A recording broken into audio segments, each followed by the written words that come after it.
तमे कहीं कोणार्क मंदिर जाऊछ कौन खाली फोटो उठे कि स्टाटस स्टोरी देवाई कौन जानिच कहले कोणार्क मंदिर विषय रे धर्मा मुंडी मारे थिला।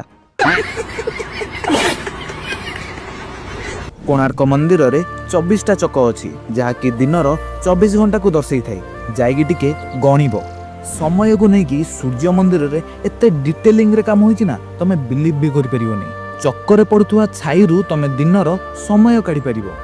मंदिर को एमिति अलाइन करा जाइतिला जे सूर्योदयर प्रथम किरण मंदिर गर्भगृह रे पड़िबो। एभली मापचुपर मंदिर ऊपर एक बड़ लोड स्टोन माने मैग्नेट रखाइतिला जे सूर्यंकर मूर्ति पवन रे झुली थांता किंतु से मैग्नेट एते पावरफुल थिला जे समुद्र रे जाउथुवा नाविक मानकर दिगबारिणी यंत्र को खराब कर दउथला। अन्य देशर नाविक माने लागि पड़ी से चुंबक को सेटू हटै देले जहा द्वारा कि मंदिर संतुलन बिगड़ी गला एवं मंदिर धीरे धीरे भांगिबाकू लागिला।